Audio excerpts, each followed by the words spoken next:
Universidad Mayor Real y Pontificia de San Francisco Javier de Chuquisaca, Facultad de Humanidades y Ciencias de la Educación, carrera de idiomas. Taller literario El cuento, El gato bajo la lluvia de Ernest Hemingway.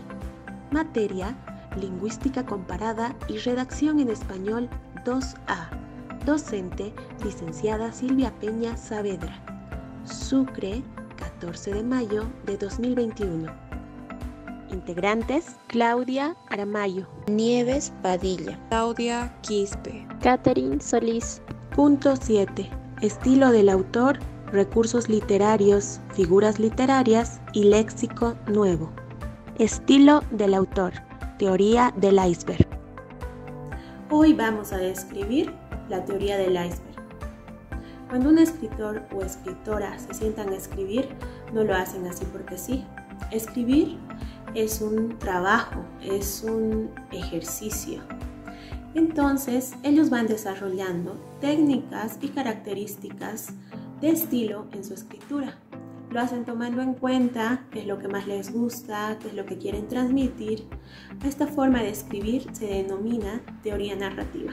Ernest Hemingway fue desarrollando una forma de escribir que él mismo autodenominó la teoría del iceberg. Pensemos un minuto en el nombre, el iceberg. El iceberg es una enorme masa del hielo de la que solo podemos ver una pequeñísima parte. Y la mayor parte es la que vemos debajo del agua. Bueno, Hemingway propone mostrar una pequeña parte de la historia, pero lo más importante va por debajo. Entonces, ¿esto qué quiere decir? No quiere decir que el autor no sabe qué es lo que va a escribir, ni que va a poner a dos personajes charlando sin ningún sentido. Lo que quiere decir es que el autor desea que nosotros tratemos de entender lo más posible lo que está intentando transmitir, todo aquello que no podemos ver. Es por eso que Hemingway nos va a mostrar una pequeña parte de la historia, pero nos va a ir dejando pistas, nos va a ir dejando indicios para que nosotros podamos reconocer el verdadero conflicto de la historia. En el cuento El gato bajo la lluvia podemos observar que Hemingway usa mucho el discurso directo.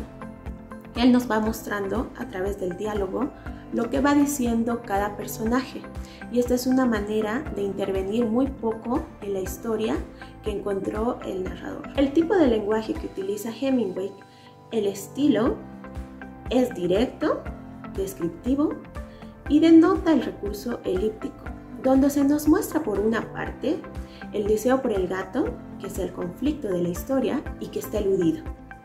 Hemingway hace interesantes sus textos con su estilo simbólico y elíptico. Hemingway decía, hay que vivir para escribir. Él narraba lo que había vivido, vivir para después escribir. Su teoría del iceberg era sustentada en que si alguien podía entender sus escritos, era porque había vivido situaciones similares. Para lograr este objetivo, Hemingway utiliza diferentes recursos y figuras literarias que describiremos a continuación. Las figuras literarias, por lo general, se clasifican en 4 grupos, que son figuras de dicción, figuras de construcción, figuras de pensamiento y tropos. Las figuras de dicción se dividen en figuras de repetición, en las que tenemos a la aliteración, anáfora, epífora, complexión, anadiplosis, onomatopeya, paralelismo y polisíndeton. Entre las figuras de combinación encontramos al calambur. Dentro de las figuras de construcción podemos observar a la elipsis, el hipérbaton y el pleonasmo. Las figuras de pensamiento son antítesis, epíteto, hipérbole, personificación, símil o comparación e imagen. En los tropos podemos encontrar a la metáfora, la alegoría, y el símbolo. Los recursos literarios, o también llamadas figuras literarias, son formas de expresión que se apartan de lo normal para darle mayor expresividad al lenguaje. Recursos fónicos son las que juegan con la fonética de las palabras o la manera de percibirlas al escucharlas.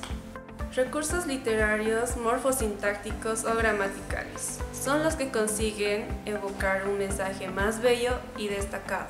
Recursos léxicos semánticos se basan en el uso especial del significado de las palabras. Figuras literarias. Para este análisis se clasificarán de la siguiente manera. Punto 1. Figuras de repetición. Punto 2. Figuras de construcción. Y punto número 3. Figuras de pensamiento.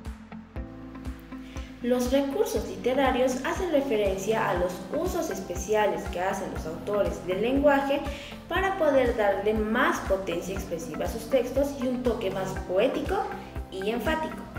Por lo tanto, se trata de un uso literario o retórico del lenguaje para poder expresar con mayor énfasis el mensaje que se quiere emitir.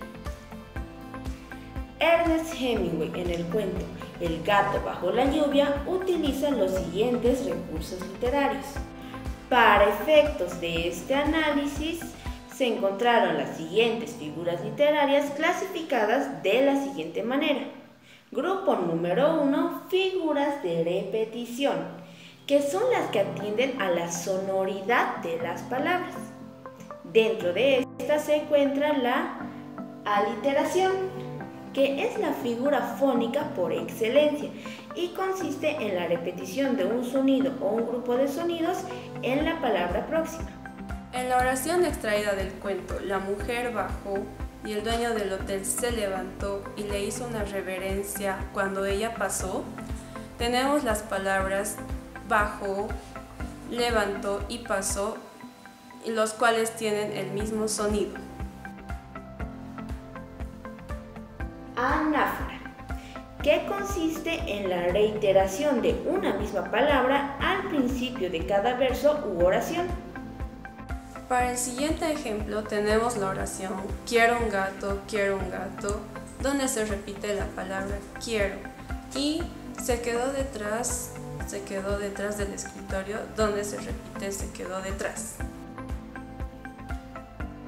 Epífora. Consiste en repetir una misma palabra en forma consecutiva al final de un periodo o un verso para dar mayor intensidad a lo expresado. En la oración me gustaba tanto, no sé por qué lo quería tanto, me gustaba. Podemos observar dos tipos de figuras literarias. Como anáfora me gustaba y como epífora tanto.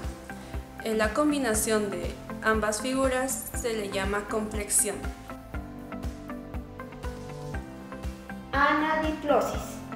Consiste en repetir una misma palabra al final de un verso o de un periodo y al comienzo del siguiente. En la oración a la mujer le gustaba la seriedad con que recibía cualquier queja.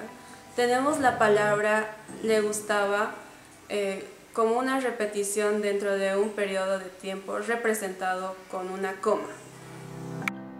El segundo grupo de figuras literarias está conformado por las figuras de construcción, que son formas de construcción gramatical que quebrantan las reglas de la sintaxis regular o normal. Dentro de estas figuras se encuentran hipérbato, que consiste en alterar el orden que deben tener las palabras o las partes del discurso según la sintaxis regular. En la oración de grandes palmeras y verdes bancos, notamos que el autor altera el orden, porque cuando nosotros hablamos decimos palmeras grandes y bancos verdes. Pleonasmo, que consiste en usar palabras o expresiones que repiten una idea para reforzarla. En la oración, el mar se retiraba de la playa para regresar y volver. La palabra volver refuerza a la palabra regresar. Dentro del tercer grupo de figuras literarias se encuentran las figuras de pensamiento, que son diversas maneras de expresar las ideas y atienden al significado de las palabras. En esta clasificación se encuentran símil comparación, que consiste en una comparación, semejanza o asimilación de una cosa a otra entre las realidades que se designan. En la oración vio la nuca de su mujer rasurada como la de un muchacho. El adverbio como nos indica que se está utilizando la comparación. Hipérbole, que consiste en aumentar o disminuir excesivamente la verdad de lo que se dice. En la oración trataba de achicarse todo lo posible. La frase todo lo posible nos indica la disminución excesiva de la palabra achicarse. En la oración il padrone la hacía sentirse muy pequeña. El adverbio muy, antepuesto al adjetivo pequeña, nos indica la disminución excesiva del verbo sentirse. Imagen, que es la representación de una visión poética por medio del lenguaje. En la oración, las olas se rompían en una larga línea. Nos damos cuenta en la frase se rompían en una larga línea la visión poética con que el autor describe las olas. Léxico nuevo. Oración extraída del cuento. El agua se deslizaba por las palmeras y formaban charcos en los senderos. Con nuevo, senderos. Senderos significa senda. Senda significa camino estrecho. Oración nueva. El sendero se encuentra en lo más profundo del bosque. Oración extraída del cuento. La lluvia había arreciado. Arreciado viene del verbo infinitivo arreciar. Arreciar significa hacerse más fuerte o intenso. Oración nueva. La lluvia arreciaba con fuerza. Oración extraída del cuento. Il piove, expresó el americano. Léxico nuevo, il piove. Viene del latín italiano que significa la lluvia.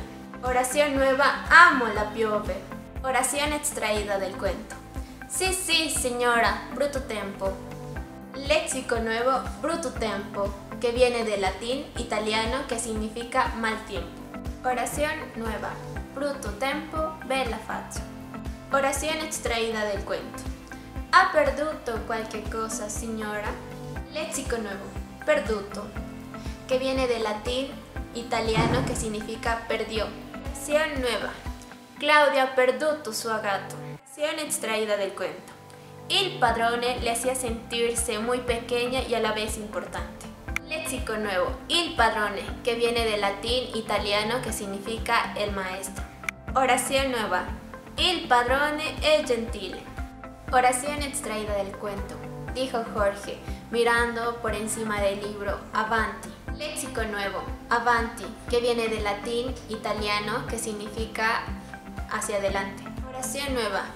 Claudia fa un paso avanti. Oración extraída del cuento. Traía un gato color carey que pugnaba por zafarse de los brazos que lo sujetan. Léxico nuevo, pugnaba, que viene del verbo infinitivo pugnar. Pugnar significa luchar o combatir utilizando la fuerza. Oración nueva. Pugnaba por quedarse con la herencia. Oración extraída del cuento. Traía un gato color carey que pugnaba por zafarse de los brazos que lo sujetan. Léxico nuevo. Zafarse, que viene del verbo infinitivo zafar. Zafar significa escaparse u ocultarse. Oración nueva. Carla intentaba zafarse del ladrón.